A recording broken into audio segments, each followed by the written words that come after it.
Welcome, everybody.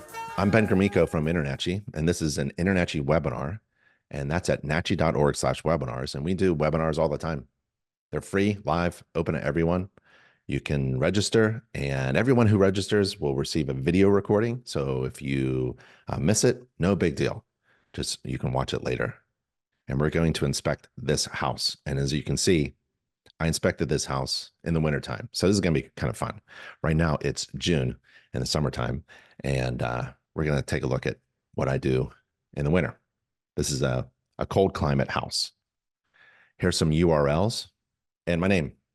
If you want to contact me, email is best. I'm on YouTube, Facebook, Instagram. And if you wanted to leverage 30 people who work for you as an InterNACHI member, that's at nachi.org/contact. Contact anybody at InterNACHI and ask them the following question, right? What can you do to help me with my home inspection business? You can ask each one of those 30 people that question. Nachi.org/webinars is where we have all the live webinars you can register for and watch all the video recordings of past webinars. Nachi.org/everything is where we have a 15-step checklist to success. So if you're looking for something, I tried to put everything there. Nachi.org/everything. And if you need a good website with SEO and chat and live data analytics, nachi.org/website. Let's inspect this home. Do you think this is a problem? I do. I think that's a major problem. That wallpaper is ugly. Oh, I meant the crack. Sorry, the crack here. Now let's use this fancy thing I've got, right? So there's a diagonal crack, and it looks like this is a ceiling and maybe a floor structure, right, at a corner, and it goes from corner to corner. There's a door opening, and there's a doorbell. Do you think this is a problem? Not the watering can, not the chip from the concrete. Do you think this is a problem? Right? How about this? And what is that? What am I using? And what is in there? What am I looking at? And if you're a homeowner, it's really about like taking a look around in your home. Like today is Saturday morning, and today I get to have fun at my house. I get to go around and I have a few things to fix. And that's what a home inspection report can do for you. A home inspector can go around and tell you all the things, the little things that you need to catch before they become problems that are too big for you to fix yourself on a Saturday morning and you need to hire a contractor. And home inspectors are trained to look at things and tell you, yeah, this is a problem and you should attend to it. And this is why, and this is how you're going to do it. So do you think this is a problem? How about this? Do you think this looks fantastic. What's wrong with this? Right? How about this? Is that a problem? I like the dog. And this one. This is a good one. This is an oldie but a goodie for you inspectors who know. They don't make them like this anymore. And how about this? Is this a problem inside the electrical panel? Is that a problem? Is that a good thing or a bad thing? What is the title of the stream on YouTube? I don't know. Just search for InterNACHI. I have no idea about titles and streams. I'm sorry, Joseph, but just it's InterNACHI's YouTube channel. Hey, Jack Porter from Orlando, Florida. Jack, InterNACHI's having a big home inspector convention in Orlando in October. Just email somebody on staff if you wanted to come. We're feeding everybody for a few days too. If you wanted to be a member of InterNACHI and you've never been one before, go to nachi.org/trial, TRIAL, and enter that code webinar month to have a free 1-month trial. If you wanted a big discount, 50% off discount off your first year, and if you've never been a member before, same URL, nachi.org/trial, and enter the coupon code webinar. The only home inspector college on planet Earth is InterNACHI School. Don't go to any unaccredited college. Just look for the .edu. Look for an accreditation from the U.S. Department of Education, from the National Accrediting Agency recognized by the U.S. Department of Education. We're a real college and we're a tuition-free college. Remember that amusement park that I was talking about? If you're a member of InterNACHI, you have a ticket to get inside the amusement park called InterNACHI, and inside is a college. And every course that you take, you're actually taking a college course, an accredited college course. It can be transferred to other colleges if they accept the credit. You get a student ID. You can get a discount on movies. You get certificates. You get a transcript. That's at internachi.edu. And my interest is getting home inspectors online with a good, fantastic website that works for them, that makes them money, that has SEO and live chat features and online scheduling and all that good stuff. Just go to Google right now and type Inspector Website Builder.com. Inspector Website Builder. Inspector Website Builder is InterNACHI's official vendor for website designs. Inspect this home. We're going to inspect the home.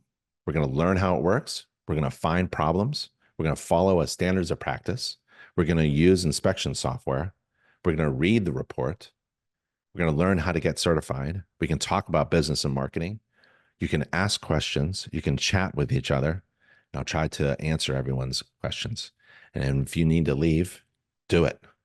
You can watch later. If you registered at nachi.org/webinar, you'll get an email with the link to the video recording to watch later. And success depends upon several keys. One of them is, we already talked about it, being able to leverage systems, processes, or to be able to delegate down, delegation. Delegate down to a system or delegate to someone else to do some work for you. When you have a website, you're essentially having an employee who works for you all the time. And they have one job to convert that website visitor into a client. And you've delegated that work to someone else. That's a key to success. You have to be able to delegate down. And it's either to an electronic process or a human being, right? Maybe it's a subcontractor as well. And to do all that, you have to pay attention to the amount of time. Essentially, when you delegate $1 a day to a website, you're paying, for that website's time. When you pay somebody $100 to hang out with you and do a home inspection with you as a helper, you're paying for their time. Money is kind of like time. So time is really important when you're trying to make money as a business owner. You have to be efficient with your time. Time management is a skill that develops. And you can develop that quickly by doing inspections on your own home where there's no risk. Doing inspections for your friend's house, on your friend's house, or your family member's house, or your neighbor's house, or real estate agent, do a free inspection on their house. And learn how to manage your time. Do an inspection great and manage your time. So this is my actual time during the day that I manage. I leave the house at 7 because I want to get to my first job at 8. My next job is at 12, 12:30, something like that.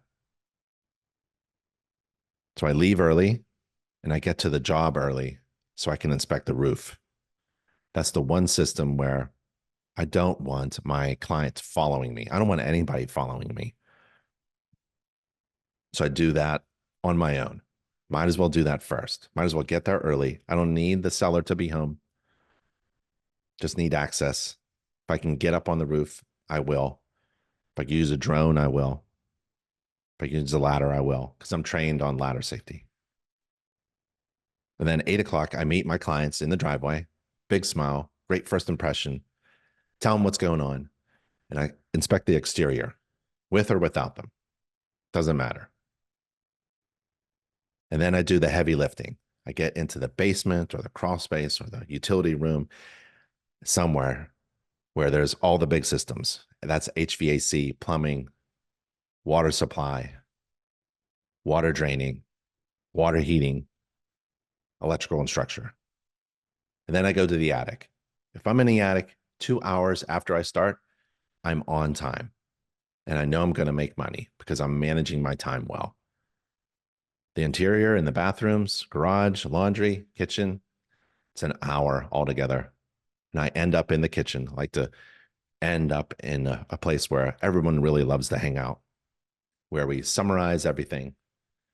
I talk about everything that I can, answer all questions, make sure my client is 100% satisfied. If they have an agent, same thing. And then I ask to be paid and I wrap things up. Ideally, you would also ask when everyone's happy for a Google review. Everyone does it. You can just click a button on their phone, on your phone, have it all set up. So it's very easy. Just give them a moment, 30 seconds. Bing. Right then and there. It's so important. That ties in with the website. You can have a website and no one knows about it. But Google loves reviews. Google loves the testimony of total strangers saying that you did a great job. Get those reviews. Okay, time management. Here we go. It all starts with the standards of practice. For me, the standards of practice are really important. It's the foundation of everything that you do during an inspection. It tells you what to inspect. And almost more importantly, it tells you what not to inspect. It tells you what you're required to do and not required to do. And if you share it with your client, you are setting their expectations. So you're both on the same page. Can you see through walls?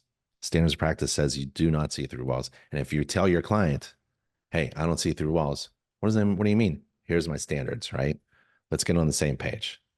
Have them in the inspection agreement agree that they have read and understood the home inspection standards of practice.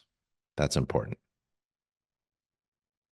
Roof is the first section of the standards of practice, and it's the first thing that I inspect for the reasons we talked about. I like to get there early.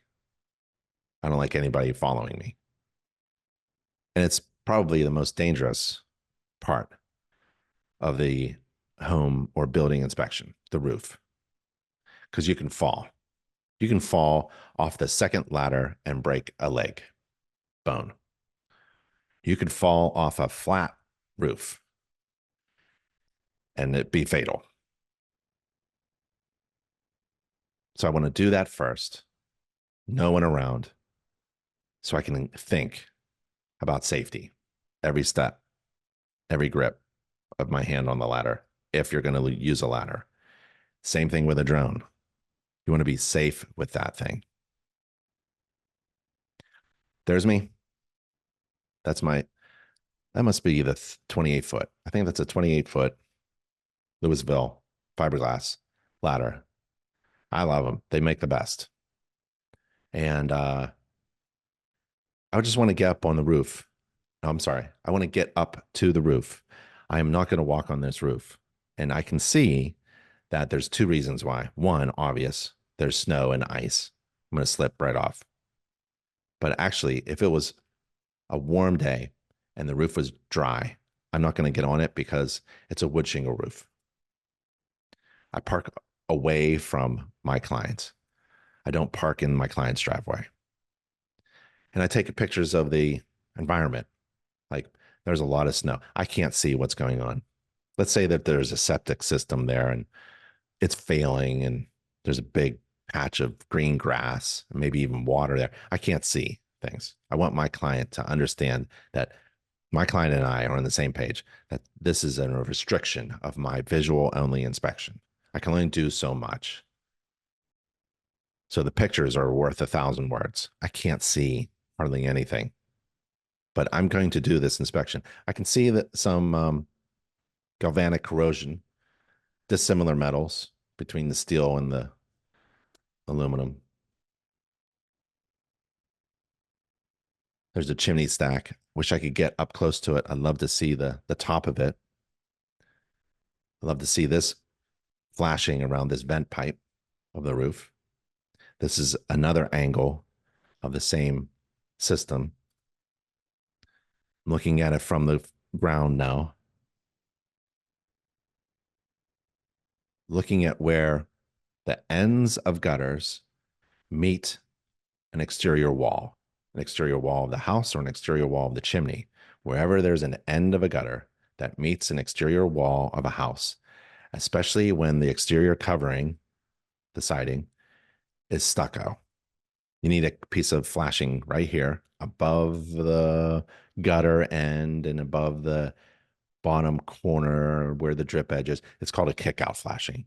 It's supposed to kick out water, kick that water, divert that water away from the siding and into the gutter. It's so important. If it isn't there, there's a potential for water to go behind the stucco and no one knows about it and start to rot. All these pictures just help me explain that I can't see anything about these skylights. For example, can't see what's going on there.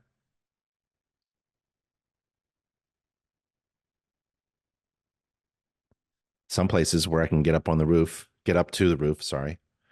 I'm going to take a look where the roof covering meets a wall. There should be flashing there. You know, I do my best. I brush off what I can see. Want to show my client I'm doing my best to see what's going on, identify the roof covering material at least. It's snowing today, and unfortunately I can't see your wooden shingles very much at all.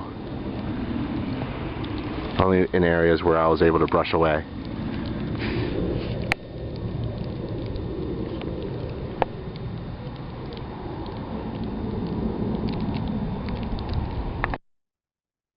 Okay, I do a little video. You should. If you use software like Spectora, great software, you can embed videos into your inspection report. When I was a home inspector, man, I did videos, and that distinguished myself from all of my competition. But there wasn't an easy way to share those videos back then. Now it is. In fact, I envision that in 10 years, you'll be probably doing video instead of typing. Instead of typing with your fingers or your thumbs, we'll all be, you can do it now. You can talk into your software and convert it into text. You can also do video, and that does a transcript, and that converts it into text as well. I think it would just be much easier to do a visual home inspection using a camera, maybe a chest mounted, almost 360, maybe a 180, right? Like a security camera that some law enforcement officers wear. Maybe something on your glasses, maybe something on your hat. I don't have my head protection. I have a hat that you can, I have a helmet that you can give. You can mount a camera, something like that.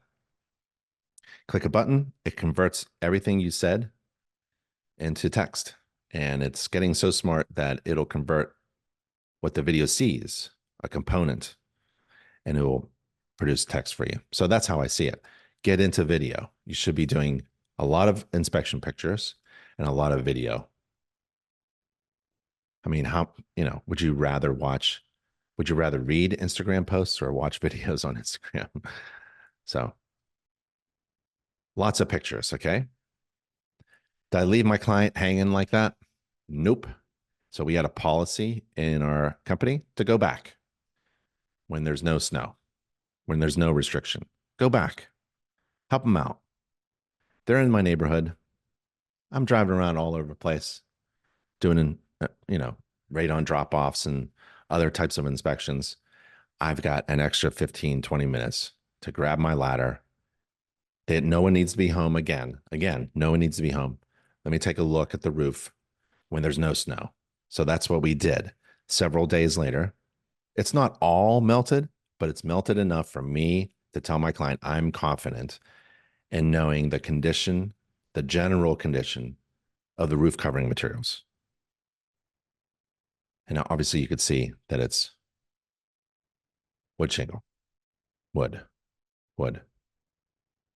And I'm looking for on a wood shingle roof, shake roof. I'm really a cedar. I'm looking for missing pieces. I'm looking for curling. They're not all going to lie flat. This is a natural component, but one is missing. So I found one. Okay, got it. The rest of the roof looks fantastic. Really does. And while I'm up there, I'm getting closer and closer. I could see now flashing where the roof meets the chimney stack. That's good. I like to get in there, show my client I can see more. There's that flat. Remember that same vent pipe? Now I can see the flashing is installed where it was covered with snow. Chimney stack, I can see all the corners, all the sides, and now I'm just looking at this line. Whenever there's a break in the line, that means probably there's a missing shingle. So my eye goes like that, back and forth, back and forth, back and forth, just looking for a break. No, it looks good, looks good, looks like that, like that, like that, like that.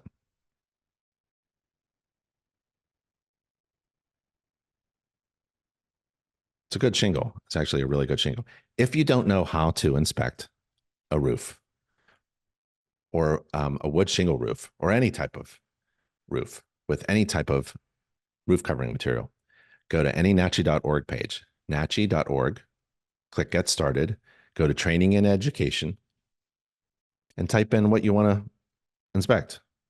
Is it a wood roof? Okay, we got it. Inspecting wood, shingle, and shake roofs. We have an online course, and it's a video course. So Both there's Kenton, Master Inspector, one of our lead instructors, and he'll tell you what to look for on a wood shingle roof. He's got lots of pictures with him too. Let's see. And diagrams as well. Let's go back to that page. Let's say it's slate. Yeah, we have a slate roof, of course, right? Let's say it's I don't know, just a good old shingle roof, asphalt shingle roof. We have that as well.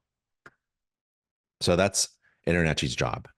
If you don't know how to inspect something, we'll have a course for you and we'll help you gain that knowledge that you need.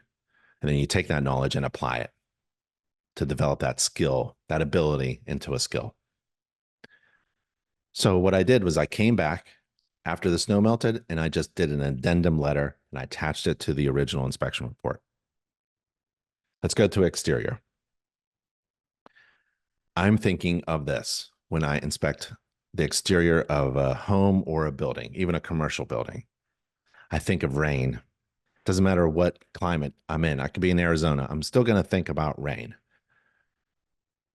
and how it moves. It hits what first? The ridge, the roof.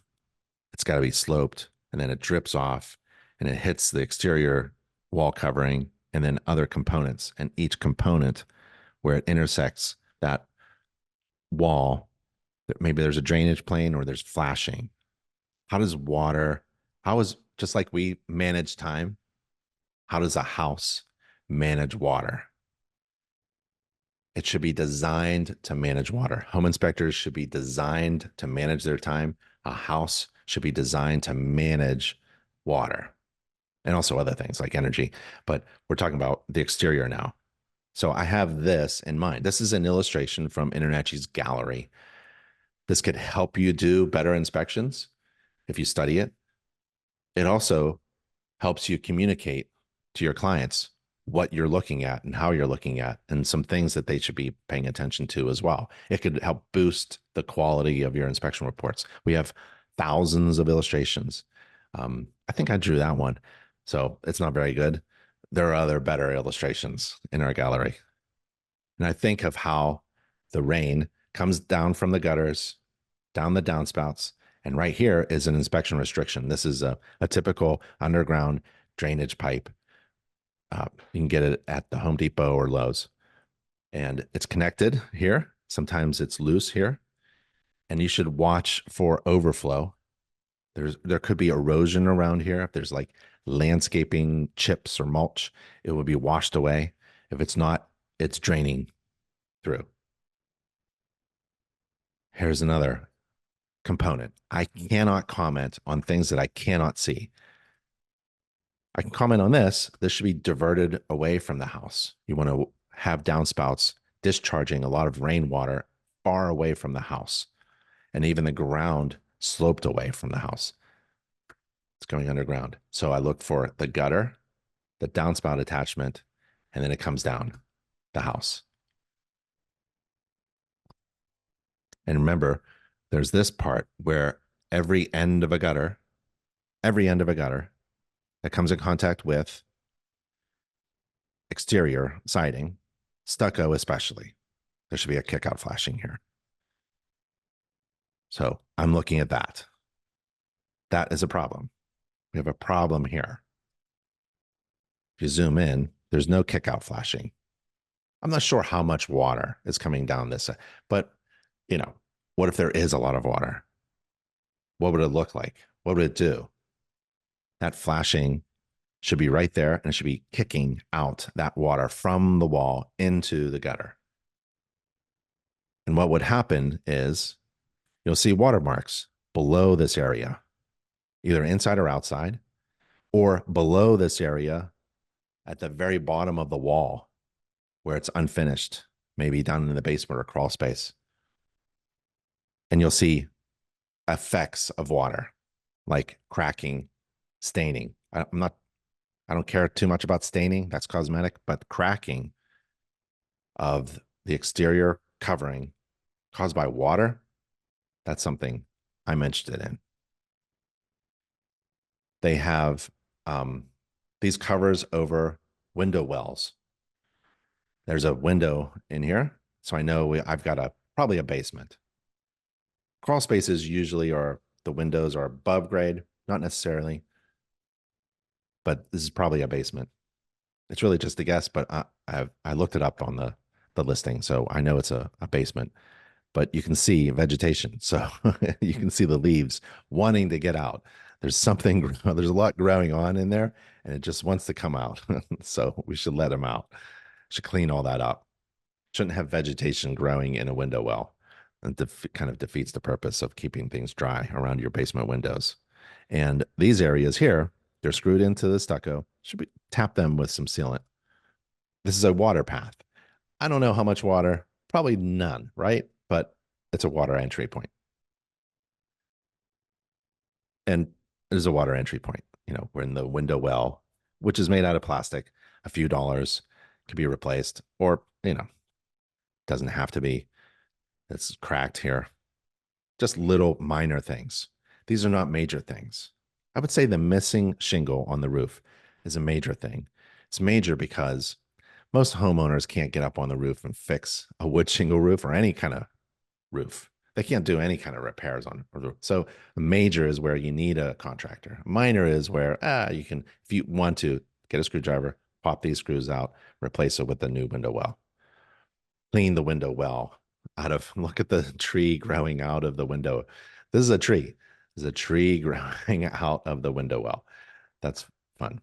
It's fun for me to inspect and help other people with their homes, maintaining their homes. We're just trying to keep our homes safe, functioning, and healthy. And a home inspector plays a fantastic role in your community. Every home should be inspected by a home inspector to help homeowners out. This is an outdoor water spigot. It's frost proof. When you turn off the water, it actually drains out so it doesn't freeze in the wintertime. There's the side of the deck while I'm looking, around in the window wells that are overgrown and doing the water faucets. I'm looking now at the next component around the exterior. I basically move in the same direction around the house a couple times with my client or not. And this is the deck now I bump up across. So as I move around, I'm actually writing my inspection report. As I move through the house, remember, according to my time management, I'm actually writing my inspection report on a mobile device. So get software that works on one of these things. Main reason is you're efficient with your time. At the end of this inspection, my report will be written. I'll have a summary immediately available, but the full report, I may say, give me a few hours or give me tonight, or I'll do it over lunch just to make sure I put everything in there. I want all the photos and the videos in the right places and things like that. But basically, I'm managing my time, and I'm also reducing mistakes, helping me reduce my liability by following an inspection checklist that's in my hand. That's really valuable. I don't have to remember everything. And if I see something like maybe there's a problem with this railing, I can write the report with these beautiful illustrations from InterNACHI's gallery to help me explain what's going on. And maybe I just at that moment, I had a brain pause, right? And I can't remember, how tall is it is it supposed to be 36 inches, 38 inches? Is it 4-inch diameter sphere or a 6 1/4? When's it, okay? Not only is it helping me do a better inspection, it helps me communicate to my client who better understands their own deck, for example. So taking a look at everything that I can. I can't crawl into there. I love to crawl under decks, but I can't.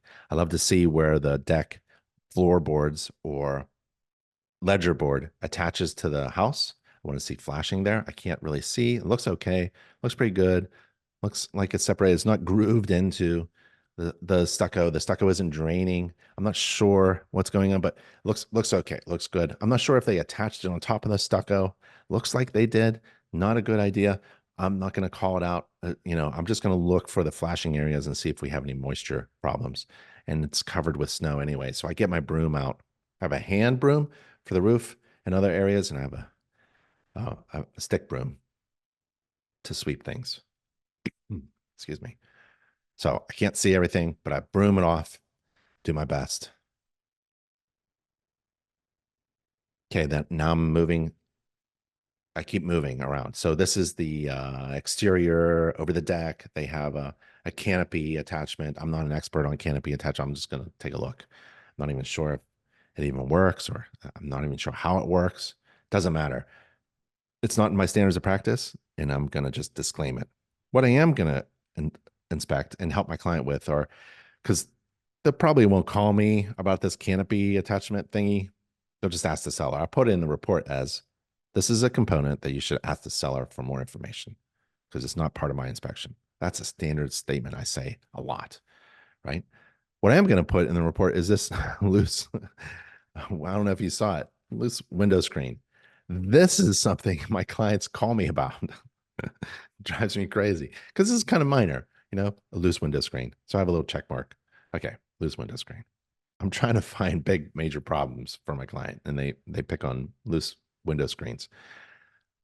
I don't like cracks in corners, especially stucco cracks where flashing and water are all coming together. If that crack is any bigger than that, oh, okay, we need some sealant here. We don't want this. This isn't a drainage plane. There's two different materials, expanding and contracting, and they crack. And I don't know did they do the flashing behind there properly? Not sure. You can see it's on the other side. Maybe get a contractor out to give you some advice. That's probably best. I'm doing my best to point my client in the right direction by giving them valuable information. This is valuable information. We want to stop open areas prone to water penetration from affecting the interior of the wall envelope with moisture. Maybe some sealant is needed. And what kind of sealant? Well, let's get a contractor out who's familiar with the neighborhood, stucco, and can make recommendations. Because I think the homeowner can do many of these seal jobs. Exterior receptacles need to be GFCI protected. Looks good. See anything wrong? Yeah, I do. Yeah, see it again. Ready?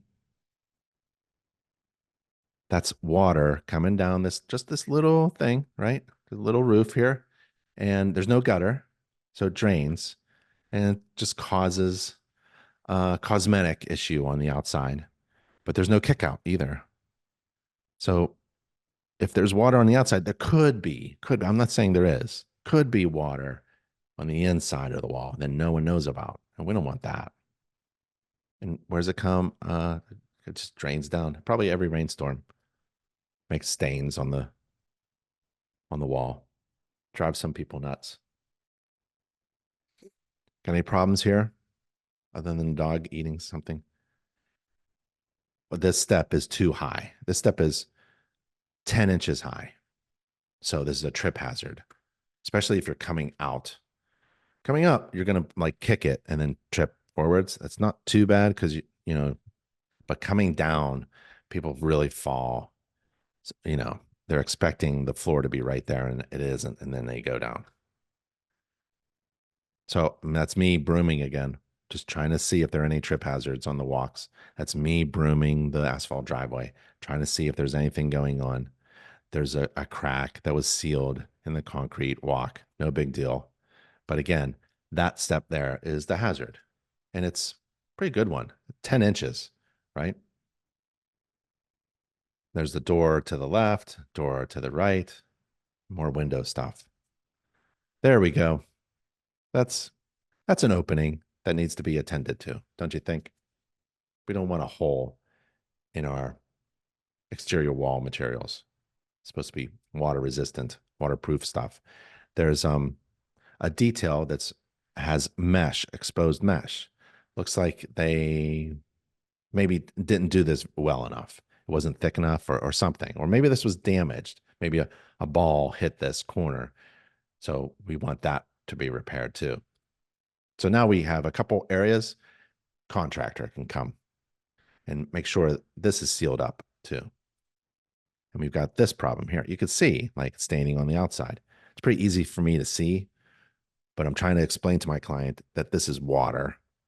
This isn't water on cosmetically on the outside only. It could be water going elsewhere, maybe behind this, maybe under here, right? Here we go. Same thing. So it's cracked in the corner. I understand, settlement expected, but look at all the water.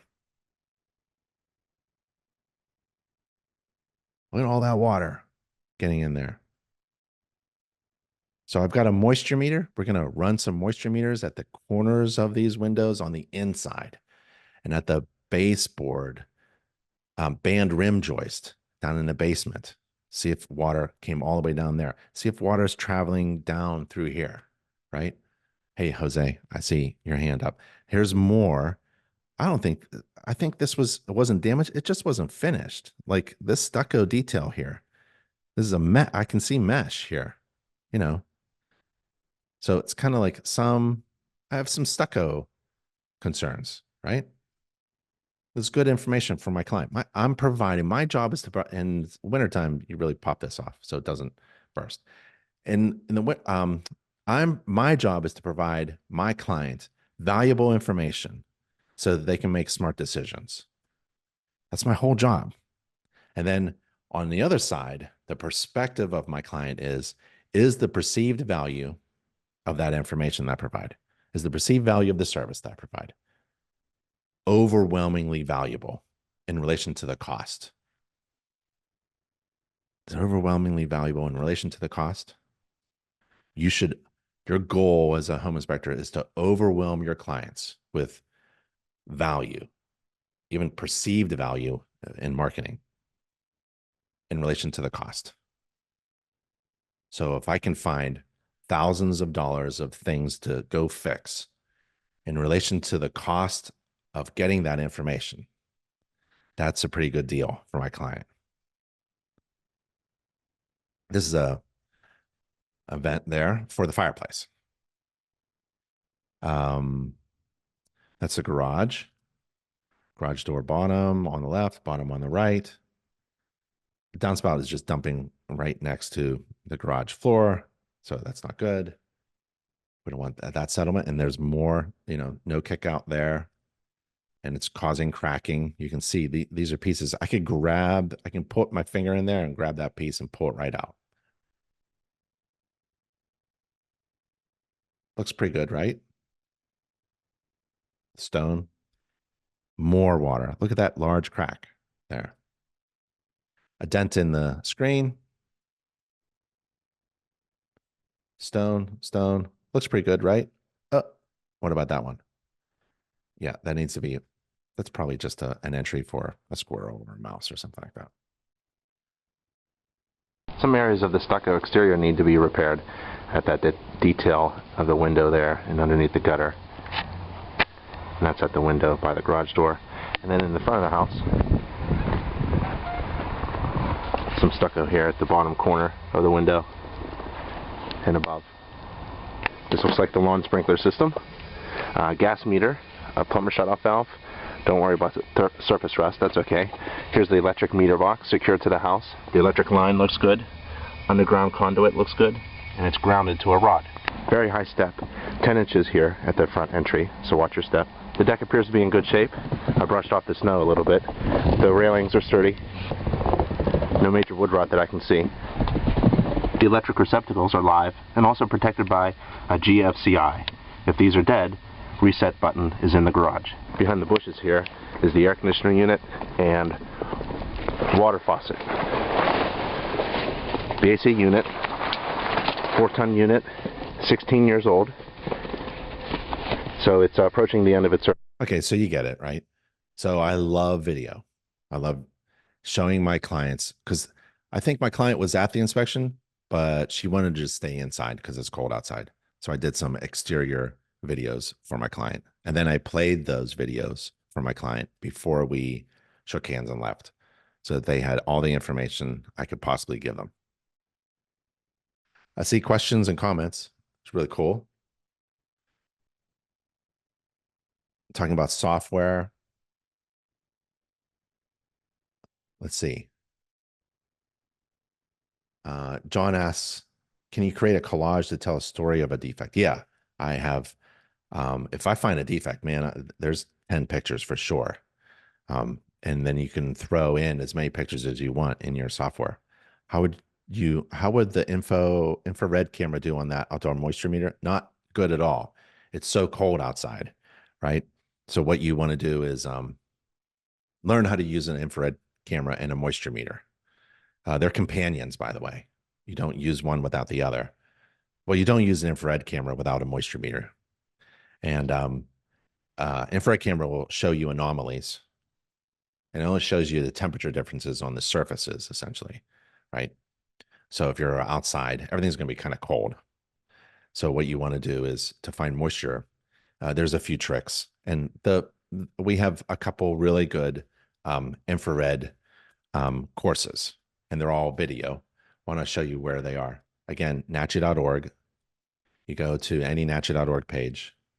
You get under Get Started, click Training and Education, and then you can do thermal or infrared. Infrared certified thermography inspection course. That's the most recent one. Infrared certified thermography inspection course. And it looks like that with all those logos and the toilet with the infrared and it's leaking. And it's an excellent course. And I'll show you just the various a minute later. There's the instructor there. Fog. But we also apply knowledge that you Small gain. can lights be a different from the. And we do actual inspections, but there's just a ton of videos and pictures in this spreading out from class. With the smoke. See all we that explain what underneath. There's a missing kickout. I was trying to find it. There's a missing kickout, and what happens when you expose the missing kickout. So they took the gutter away. The gutter end was right there. The missing kickout was here. And then they had to take all this apart. And this is all rotten, and all this had to be repaired. So it's important to have knowledge about the components and then use the right tools to find the implications of those problems. And it could be just a screwdriver, a flashlight. You don't have to have a fancy infrared or moisture meter. So there are some times where an infrared can't help, but there are a lot of places where an infrared can. All right, Spectora, talking about Spectora software, I would use the infrared, call it spalling on the bottom of that large step. No, the settlement of that step is the major problem, not the spalling. And it's not spalling, it's when it's settled, it just cracked that bottom of that step there. Let's go to heating and cooling. That's the next section of the SOP, and they don't make these anymore. This is a natural draft, gas-fired, forced air furnace. It's forced air, has ductwork. Air comes from the house through the air filter, circulated by a blower, goes through the heating burner heat exchanger system, and up through the air conditioner if it's on. It's gas fired. There's a gas shutoff valve, coupling, drip, pilot. Here's the vent connection exhaust pipe of the gas fired heating system and a natural draft hood. So air goes in for combustion and goes in for draft as well. This is a low efficiency heating system, so low they don't make them anymore. Now we have medium to high and very high efficiency systems. This is a condensate pipe. This is an air conditioner coil. It produces condensate when it's running in the summertime, and it drains down into a sump pump. That's what this black box is. And this sump pump has a discharge pipe, a tube. I'm going to follow where that tube goes. There's a conduit here to a switch. This is a service switch. You turn this off to turn off the heating cooling system, usually, sometimes, often, to get to the air filter, which is located down here. This is a humidifier. In some climates, you want to humidify the air that's being pushed around. The conditioned air gets humidified in the wintertime when it's dry. That's about it. Doing a home inspection is basically like if you can identify all the systems and components and describe how they work, you're halfway there. Now it's just a matter of does everything work? And if it doesn't, can you report why for your client? What happened? What do you see? Gas shutoff valve, air filter, some labeling there, manufacturer's labeling, and then you remove the cover and you see rust and corrosion. This is not good. This is either flame rollout, water, moisture condensing, or all of them causing corrosion and rust and aging. So throw aging in there as well. You can't see any cracks in the heat exchanger unless it's obvious. It's very difficult, but this heat exchanger is rusted and it's at the end of its life. So low efficiency. So I'm going to put in the report. My report is not going to be very favorable to this heating system. It's functional, sure, but if it fails tomorrow, I won't be surprised, and neither will my client, because I'm going to tell them exactly that. End of its service life. There's the exhaust pipes. This is for the vent connections from the heating system and the hot water tank. And then there's the vertical pipe going all the way up through the house, all the way up through the roof that we saw. Remember that rust on the outside from the roof we saw. This is the air conditioner, refrigerant line. I'm touching that. This is the sump pump, humidifier, control for the humidifier, water control for the humidifier, damper control for the humidifier, and the filter. This needs to be replaced every year.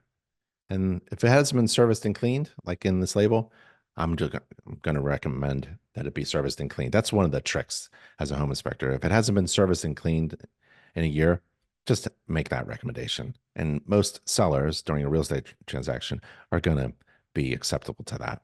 Remember, a home inspection is not required. Can't force a seller to do anything, but it's really a good idea to have the heating and cooling system serviced and cleaned every year, whether you're buying or selling the property. There's the old air conditioner unit, shut-off switch. We already saw this. Water hose. I take pictures of the labels. When the air conditioner is running, it's producing condensate. It drains into this and it pumps it out through this tube. Unfortunately, the tube goes into the sewer line. And this is a violation of plumbing code, but I'm not a plumbing code inspector. I just know from InterNACHI's courses, we have a plumbing course, that you're not allowed to do this. This is a violation. This is a code violation. So I would say that this is a major defect. You need a plumber to fix this. And this pipe, this tube from the condensate needs to discharge outside. It's not permitted to discharge like that in here. It could go into a laundry tub or some other type of drain, but of like a floor drain or sink. But it can't do that. That's okay. Plumbing. So now we have, what do we have on the outside? Do we have any major problems so far? Roof. Yeah, we got that. Remember that shingle? So one shingle, dang it. So we need a roofing contractor. How about the exterior? Yeah, we've got flashing, kick out stuff. That could be a roofer or a contractor who's familiar with stucco. We got those open cracks. We have a settlement of the front step. So we need some help on the outside. And now the heating system. Yep, we need an HVAC person. And we also need a plumber too.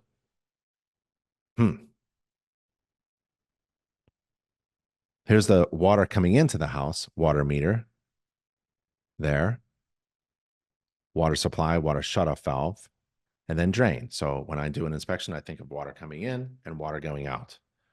Water coming in, some of it gets heated, and then water draining and going through the sinks and tubs and toilets and draining out.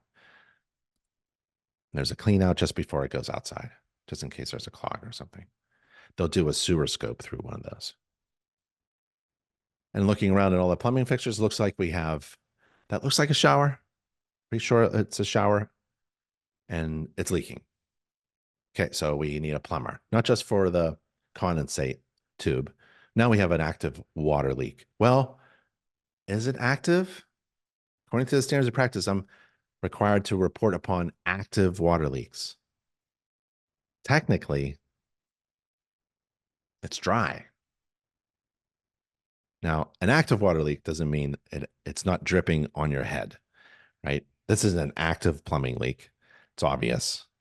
So whenever you see a water mark, might be favorable to you and your client to call it out as an active water leak, an indication of an active leak, either at this plumbing fixture or maybe at the underside of the roofing shingle area, at the flashing area, right?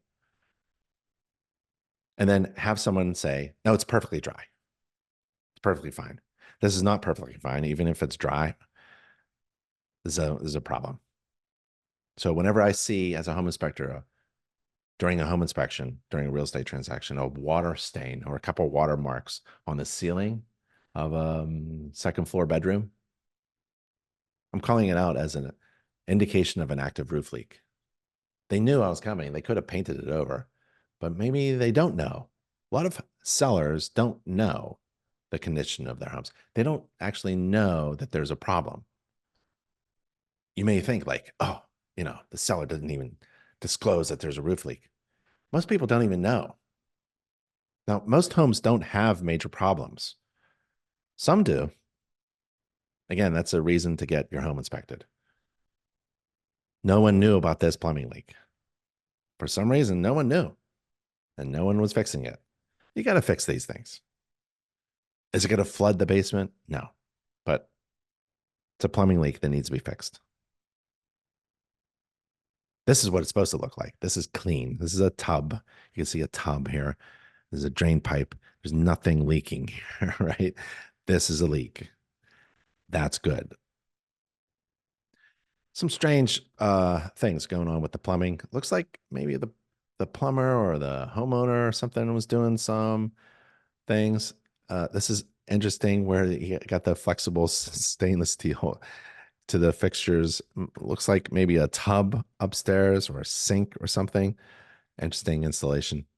It's okay. There's a drain pipe there. Oh no, that's not a drain pipe. What is that? That's not PVC.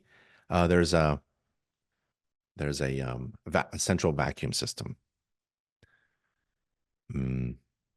I'm always cautious when a plumber decides to go right through solid lumber with a big hole. There's some shimming going on to hold the pipe in place. Don't like that very much. Looks like there were some watermarks there too. Just want to run a lot of water. I'm not there all day. I don't know what has happened in the past. I can certainly put that in report as a question for my client. I'm not going to ask the seller what has happened in the past. I'm telling my client, this is what I see, indications of a plumbing leak. Maybe it has been fixed. Doesn't look like it because like the shim has watermarks on it. Please ask the seller or the occupant or the homeowner or the real estate agent for more information about this plumbing leak in the past. Has it been fixed? Great. I hate when they just chop right in the middle of a floor joist there. Water heating equipment. Now, you could use code to your advantage. I refer to 2021 IRC Chapter 28. It's all about water heating equipment. You can call it a water heater tank, hot water heater, whatever it is. It's really called water heating equipment or water heater. And that's any appliance that heats potable water and supplies it to the potable hot water distribution system of the building. And that's chapter 28 of the 2021 IRC. If you go there, you learn everything about water heating according to code. And that's what we do at InterNACHI. We take standards, best practices, and building codes and incorporate them into our courses. So if you wanted to learn about the 14 requirements of the water heater TPR discharge pipe, not the TPR valve itself, the discharge pipe that's attached to the TPR, there's 14 requirements. That's in our course. It's based upon code. And here's our water heating equipment. There's the TPR valve, TPR discharge pipe. 14 requirements just for this. How are you going to remember that when you're inspecting? Dun, dun, dun. You have your mobile device that has a cheat sheet on this section. So you go to water heating equipment, you click, you can add notes.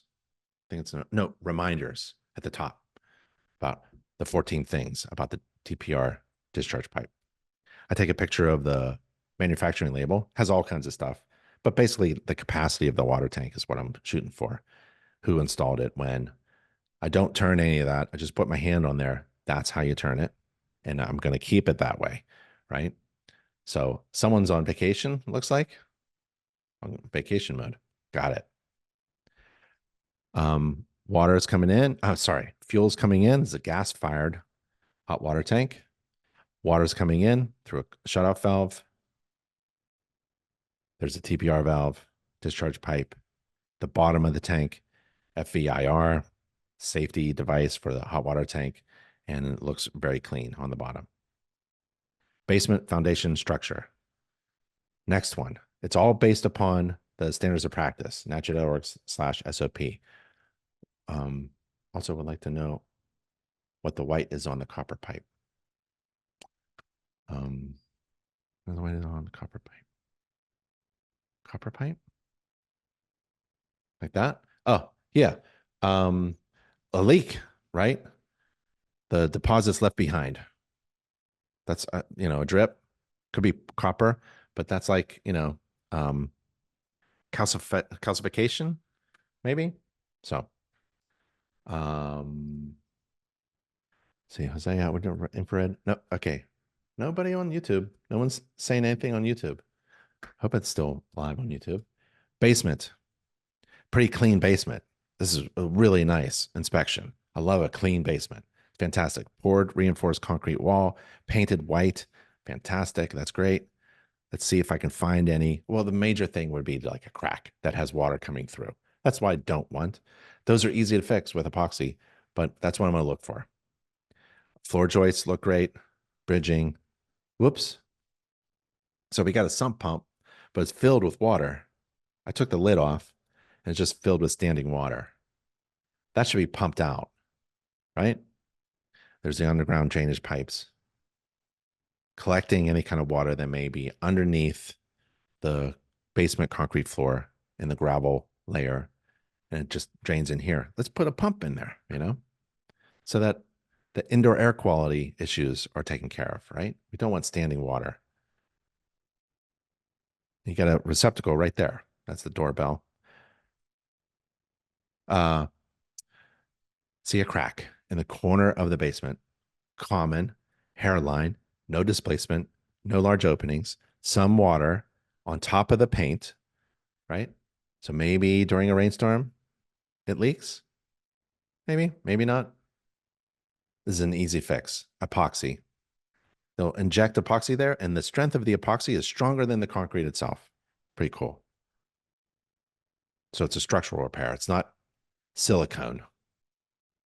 And at the top of the foundation wall, there's a joist on the band, the rim of the house, where the floor joists are attached. The ends of the floor joists are attached. So this is the outer wall, edge of the house. And there's insulation there. That's great. But I'd like to see what's behind the insulation. So I get this tool.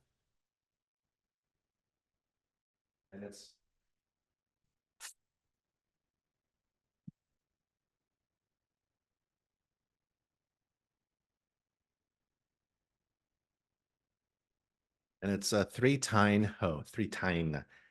time, 3-tine hoe. And I heat up one and I bend it straight a little bit and keep the others curved. And it's extendable.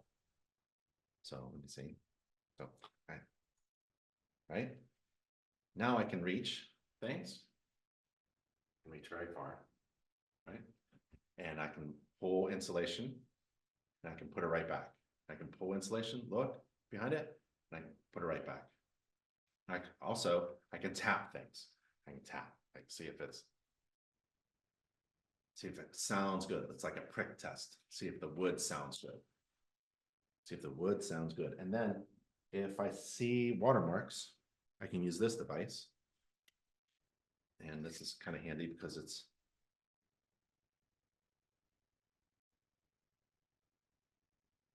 right. So like a moisture meter, it's two probes, two prongs, and a video, audio and visual indicator. And it's also extendable. And so I can reach things and see if it's wet. Or I can do the opposite. And I can see if the floor padding underneath the carpeting is wet. These two things I like. These two tools. Give me these two tools, an infrared camera, a moisture meter, a flashlight, a GFCI tester, a voltage leak tester, a ladder. These are the tools that make money. So they're a lot of fun to use too. So I'm looking around. What am I looking for? Termite infestation, carpenter ants, watermarks, anything that's looking like it's wet or damp. Oh, I pulled insulation away. I see watermarks. Watermarks. Maybe it's the windows. Maybe it's the kickoff flashing. Maybe they just keep pouring water on a plant and it overflows. I don't know. More watermarks. See that? See the watermarks? Looking around, looking around, looking around, looking around. So I don't know what's going on. Guess what? I don't have to figure it out. It's actually wet. I don't have to figure it out. Put it in the report. Tell my client my observations and tell them get more information from the seller and have it fixed. Cracks on the concrete floor, they can either control them with control brakes or not, and they didn't. So they just decided to let the concrete floor crack, and that's just fine. It's not opening up. There's no large settlement, displacement, or is any water coming through. It's just fine. Electrical's next. Let's see. Great points. Mark is high from minerals for much water, calcium. Yep. That's the white marks on that pipe. That's right, Daniel. Would this crack, would these cracks in the basement be considered hydrostatic pressure? If there's structural movement, then yeah, right? I guess hydrostatic pressure, if it doesn't cause structure problems, I guess it's still pressure, but I don't know. So what we have is a fantastic foundation structural course, and you can see lots of examples of cracks that don't need to be repaired and cracks that do. And the cracks that do have water coming through them and or movement. Okay. We don't want that. Dan, that's my thought. Reportable. What brand of moisture water meter? It's called, it says Dry Ease, but I have no idea. I got it on Amazon. I would take a picture of the report and major defect. Okay, cool. Glad you guys are talking to each other because I don't know anything. How would you infrared camera? Okay, looks good. All right. Let's keep going. Electrical meter outside, phone cable, grounding wire, electric meter, electrical panel box, panel board, 200 amps. This was built without AFCIs. I'd put that in a report as a recommendation. You're not required to remove the dead front cover, but I do in order to look at things like the main lugs, the size of the wires going into the size of the breakers, making sure there's no overfusing, looking for anything melted or corroded, looking for anything that's installed or not installed properly. And there's a really good electrical course we have, and we updated that course. And if you wanted to learn about grounding, bonding, and how to inspect an electrical panel board, we even have a really good article and videos as well. So all this looks great. Fireplace. We saw the stack on the outside, remember? I'd like to get up on top, but I can't. That's okay. It's an inspection restriction. It's a factory built fireplace with a gas log insert. I turned it on, nice flames. It's a damper control to keep it open because it's on a pilot. The walls look good. You can burn wood in there, but they put gas log in there. A gas log set with glass doors. And I don't know what that is. Looks like a water drip. Could be just a splash. Looking for any kind of rust. There's no rust inside. Is that a water drip? Like I'm always thinking about water, you know? Can't help it. Attic. Remember attic and time management? I started this job at 8 or a little bit before that, do the roof before my client showed up. And it's now 10 o'clock. I know that I'm on time. I'm managing my time well. And I'm in the attic. Perfect. I'm looking for structural problems. This cannot be modified after it's installed. Can't have anything cut after it's installed. Looking for roof leaks around areas, around anything that penetrates the roof. I'm going to look for a roof leak. And all looks really good.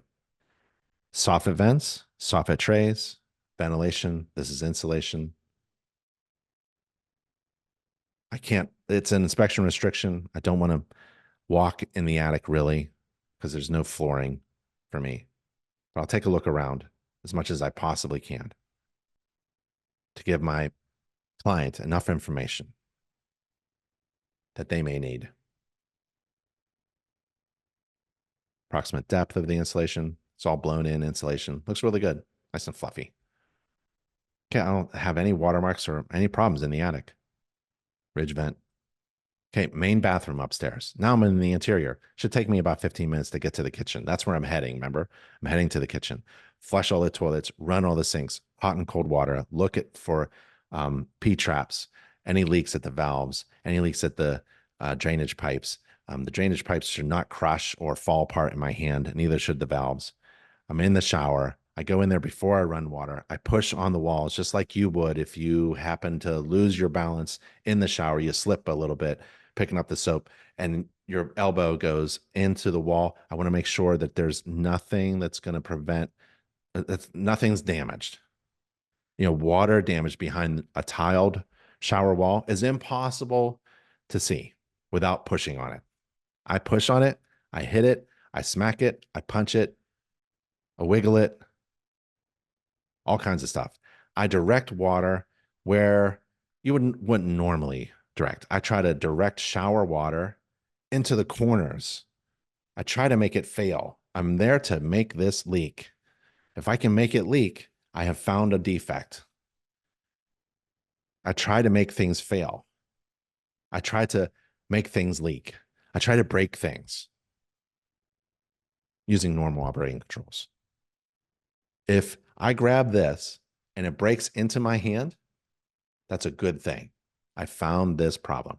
I damaged it, right? Technically, I pulled the shower head off the wall into my hand, but it shouldn't do that. I pounded on the tile wall. My hand went through the wall. It shouldn't.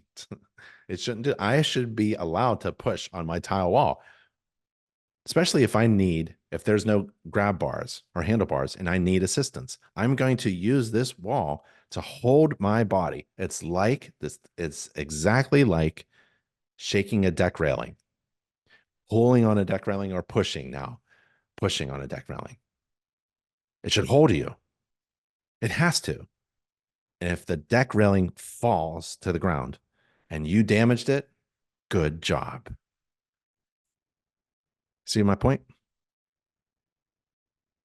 So remember those two flexible lines that went up? I think that's what they did here. I think they installed some new fixtures or something, or a new tub. This looks like a new tub they plopped down into the old tile thing, I think. And that's what's going on. Oh, well. Looking at the corners, pushing on the corners. This is actually the step. This is a step, making sure, and it looks like they removed the door. I want to make sure that there's nothing going on here. We shouldn't have any. I put my foot there and I try to push my heel and my toes into this corner, because if it's water damaged, my foot will damage these tiles. And that's what I want to do. I want to put my foot in these corners here to see if water has damaged the tiles, and no one knows until the home inspector comes. There's no plumbing access panel for the shower. I like plumbing access panels so I can see things. There's GFCI protection in the bathrooms. That's good. There's a vent that goes outside. That's good. The door closes and opens. That's good. And there's a control for the bubbly water. Second floor, full bath. Flush the toilet. Look for plumbing leaks. The sink. There was a plumbing leak here. I'm concerned about it. I'll just put in the report as a prior leak. Looks like the fitting, the slip fitting, right? I hate those. May have come loose or something. Again, I'm trying to direct the water to see if it'll leak. GFCI protection. There's a plumbing bathroom access.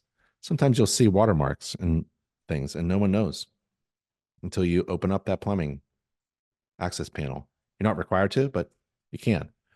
First floor, half bath, same thing. Flush the toilet, run the sink, GFCI, vent, door, floor, wall, ceilings. Laundry. This is a problem. Corrosion, water leaks, old valves, wrong hoses, right? Missing GFCI protection. There's the vent. Ideally, second floor laundry would have a water catch pan. It could still overflow, but sometimes it's a really great idea when you have a water leak catch pan underneath the second floor laundry. It really helps out. If you can catch it first for a little bit, or maybe the slow leak, right? If it has a drain, that's even best. Interior. There's the central vacuum. What I do is I just open it up and see if it's filled, and it is. That's right. So, okay, it needs some service and cleaning. Run all of the representative number of windows, doors, receptacles. I check the lights and the fans and things like that. I pull the floor register off as well, and I stick my hand under there and I pull out stuff. Usually the builders, oh, it's such a clean area while the house is being built. They're just shoving that stuff down the ductwork. They just broom it in there. and it just stays there. And then the dog hair goes in there, right?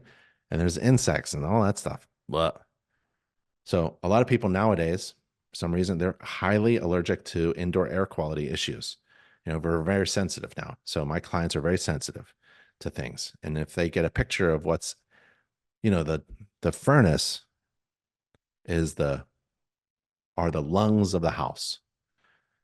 So take a look at the lungs, right? Stick your hand in there. You don't have to. Put a camera in there. Get a short scope in there and take a picture. See what the lungs are doing for your clients. If the ductwork is dirty as all heck, what do you think the indoor air quality is, right? But Ben, I'm a home inspector. Okay, whatever. People are hiring me. People, well, no longer, but people hire me because I was trained and certified in a variety of things. And I love talking about the health of a house. We have a healthy homes training and certification program, a college training and certification program. It will take you months to complete. It's a very in-depth training program about healthy homes. Let me take you there. I think every home inspector should be aware of this. Let's see. What's the best way? I'm trying to figure out that amusement park ride, right? Like I'm trying to get you through the front door. So here's the Healthy Homes Inspector certification. And there are 14 parts. Part 1, part 2, part 3, part 4, all the way down to 14. And when you complete it, you get this nice logo that you're a Healthy Homes Inspector. You can download the logo and you can have help with branding and marketing that you're a Healthy Homes Inspector. Every home inspector should know what a healthy home, well, should know what the factors that make up a unhealthy home are, just to help your clients, right? Or not, or not. It's up to you whether you want to brand yourself or not. It's called diversification. It's really good to be diversified in your services. And InterNACHI helps out with that. We have over 60 additional types of inspector certification. So if you want to be a home inspector, that's great. But man, I encourage everybody to get trained and certified in additional types of services so you can diversify your services and brand yourself as a holistic, well knowledgeable home inspector who can provide services to various types of clients and talk intelligently on various topics, like having the lungs of the home cleaned. All right, some of the doors are sticky. Remember that settlement crack? I think the house settled a little bit and some of the doors are sticky. I'm not freaking out about it. I don't think the seller or my client is either. There's skylights. Remember those skylights I couldn't get to? I'll look below the skylights, see what's going on. There's a stick, so I'll open up each one, close each one. Normal operating controls. Everything should work. If anything breaks in my hand, that's not supposed to happen. Open and close every window. Sometimes I'll open a window and it breaks in my hand. I once did a casement window and it fell out the second floor window.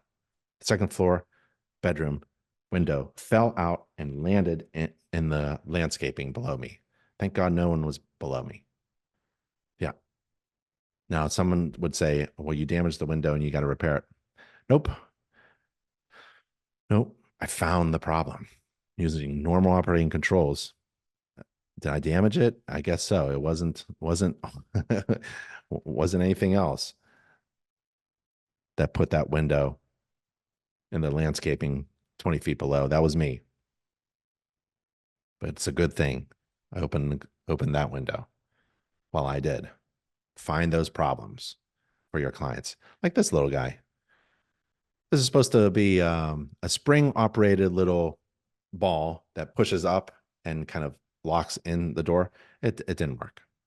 I guess you could say I damaged it, but it was already not working. Very minor repair.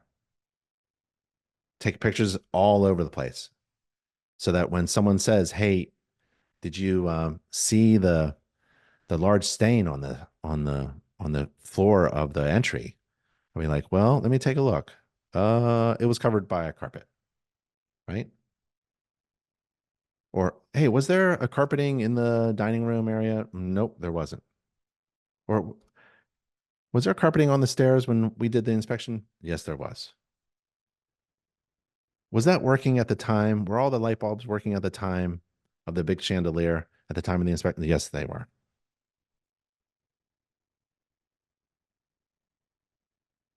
So taking a look at that, just taking pictures of everything. This is the interior. So it's basically just looking at a representative number of stuff. I'm looking at the bottom corners of, these are blurry pictures, but looking at the bottom corners of those skylights, because that will indicate whether there has been problems or not. Attached garage, we got a garage door opener. We open and close it. And this is the defect. There are no safety eyes, safety reverse, automatic, reverse, infrared eyes, whatever you want to call them. Go to nachi.org page, get started, get trained, and type in garage. And we have a how to perform a garage course. It's really good. You can get a logo after you take it too. And there's 10 steps to perform a garage door inspection. And there's a checklist for you, a garage door inspection checklist. And there's 10 things that you can do to inspect a garage door opener.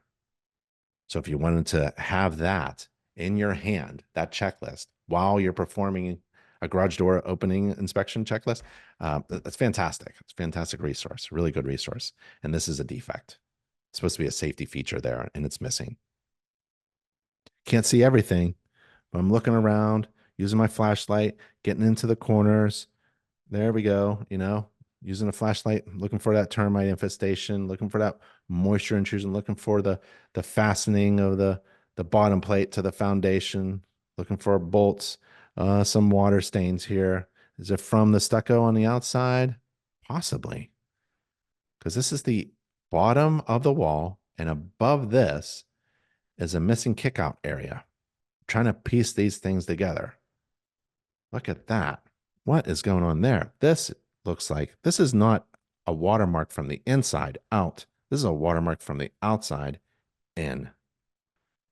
Look at the water damage on the sheathing and no water damage on this stud, right? Interesting. Love being a home inspector, trying to figure stuff out. But it comes to a certain point where I can't spend 2 hours here. Can't diagnose this. What I am required to do is report upon the things that I both observe and deem to be a major problem. And this is one of them. If I don't see it, it's not in a report. If I don't think it's a major problem, it's not in a report. But if it's those two things, if I see a major problem, it's going to be in the report. That's my job. I don't have to find all of the problems in the home, and I don't have to technically diagnose all the problems that I do see. Just have to tell my client, I see I observed indications of this defect during my visual only inspection. Lawn irrigation systems. If you ever want to add a little fee to perform a lawn irrigation system inspection, we have that training course. It's a fantastic course. I just keep referencing because this is part of marketing a business, right? How are you going to do an inspection if you're not diversified in all these different types of services, right? I mean, how many of your clients have, a lawn irrigation system and you could help them out? Why not be the one-stop shop?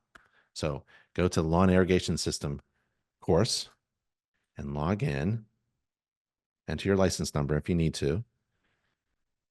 And let's check this out. There he is.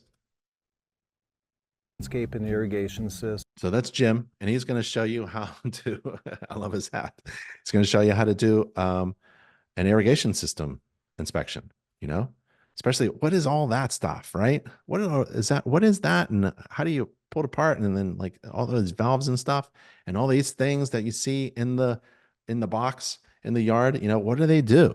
What do they do? He's going to show you how to do it. so you know what to do during an inspection. You can at least comment upon it if you're not going to fully inspect it.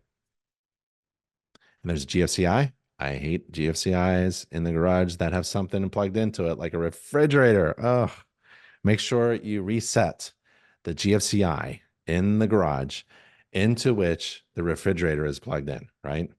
Oh, and then there's a water faucet, and it looks like it drips a little bit and causes some damage. That's minor stuff. Okay. Kitchen. This is the major defect. No, it's not the wallpaper color. It's in pattern. That is a major defect, though. This is a settlement crack, and it's common, and they can't patch it because it's wallpaper. So they had to leave the crack there for us inspectors to take a look at. And I wouldn't call it out. It's no big deal. It's actually expected. These two load-bearing points are very close to each other. This is a weak point here, wherever there's like a corner where planes are intersecting. Same thing here. And these two, this settled a little bit, and this found it, and it just cracked one to another. I really like this picture. There's a lot of stuff going on there. And if you want to know what's going on behind the drywall, we have a residential structural design course as well, where we take a look at the load-bearing components of everything. Stove, oven, microwave. That's a microwave leak detector. That's a good thing when it lights up. And then that's a dishwasher. If it leaks on the floor, don't worry about it. You found the leak. That's great. I run a short cycle to make sure everything works. This is a brand new dishwasher, but sometimes they don't work. And then the garbage disposal. Brand new home, new construction, run that garbage disposal. Those contractors just dump stuff into the sink a lot of times. Not all the time. And looks like we've got that instant hot water tank, and sometimes they leak a little bit. So it looks like we had a leak back there. So that's another, see the leaks from the hot water dispenser.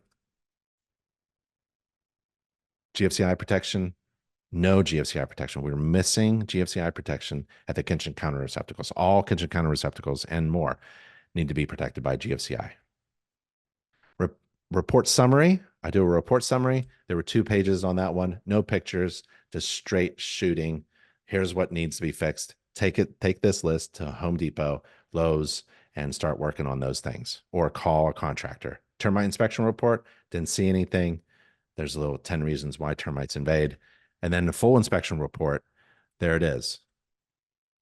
And what I do is I do 3 pictures across, and I start with roofing. Actually, my report reflects my inspection process. The first thing in my report is roofing. That's the first thing that I inspect. And that's the first thing of the standards of practice. Second thing are the components. So the roof is the main system, and then I break it down into components and what I saw with each component. Fireplace, that's a system. I've broken it down into components. Exterior, that's a system. And I break it down into components. Garage, broke it down into components. Okay. So I try to throw in as many pictures as possible. There's the leak. If there's a problem, it's all red, capped, bolded, italicized. I am not going to hide problems in my inspection report. I'm trying to get my client's attention. Correction and further evaluation is recommended. You got to fix this stuff. Everything else is black and blue, but red is, you know, I'm trying to tell my client. I'm not going to try to hide defects. I'm trying to tell my client these are problems that need to be fixed. Anything that's red, even if it's an improvement needed, I'm going to put that in the report as red. But the major defects, that like you need a contractor, or it's going to hurt somebody, that's in the summary. So there's the epoxy that's needed, red, correction and further evaluation. You need some epoxy at the foundational cracks. Need somebody to install a sump pump for you, right? You got to do it. Maybe battery backup. And that's the inspection report.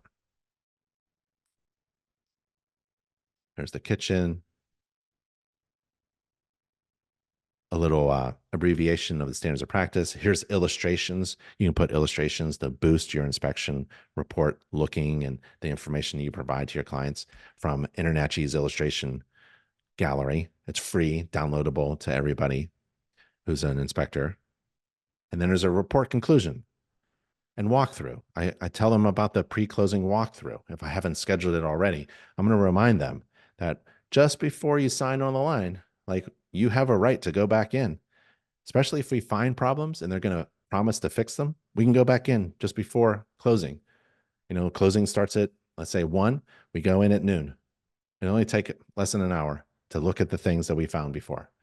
And there's a little conclusion thing, that you and I understand that I can't see through walls, and that I followed the standards of practice, and that you've read them and understood them. We're on the same page, right? And then I leave a letter for the seller or the occupant or the building owner saying, we did a lot. We touched just everything. We tried to put it all back. And I wear indoor only shoes. All my inspectors wear indoor only shoes. So if you see a foot mark, that wasn't me. I love that. And that was a home inspection on this house. Did you have fun? I did. I think we did a little over 2 hours, right? If you all have questions, feel free to email me. I'm on the contact page, or let me give you my email right now. But I'm going to take a look. Don't leave now. I'm going to take a look to see if anybody has any chat questions or questions there. Okay. ben@internachi.org. This is all I do. This is my job, is to help you. Just like those 30 people who work for you. Imagine if you had to hire 30 people to work for you, you wouldn't be able to afford it. But as an InterNACHI member, you can. Remember, leverage those resources that are provided to you. And here's one of them, ben@internachi.org. That's me. Email me, ask me anything. If I don't have the answer, I'm going to find the answer for you. I'm going to direct you somewhere where you can get that answer. Okay. Does the garage attic access need to be fire rated? There shouldn't be one. Yes, if there is, but the best thing is there's no opening in the ceiling of a garage. Never. Ben, your retention policy of the delivery has been provided. Ben, has your retention policy after a final delivery has been provided? John, I'm not sure what you're saying. Retention policy. I don't know what that means. I don't have a retention policy. Final delivery has been provided. I don't know what that means. Okay. Thank you for, okay. I'm going to be a licensed home inspector without having Daniel, go to nachi.org/Florida and scroll down to the wood destroying insect section on that page, nachi.org/Florida. In fact, if you're in any state like Texas, nachi.org/Texas. New York, 2 words, make it 1 word, nachi.org/New York. Okay. The same thing with North Dakota and 2 words, nachi.org/California, nachi.org/North Carolina. Go to your state page and scroll down that state page and get all the information you need that's state specific. Okay. All right. Looks good. All right, everybody. Awesome. Thank you very much. I'll see you at the next inspection or the next webinar. Follow me on YouTube, Instagram, Facebook. Have a lot of fun. Stay safe and healthy, everybody. And if you ever need help, feel free to reach out. Really appreciate it. I had a lot of fun. Thanks. Bye, y'all.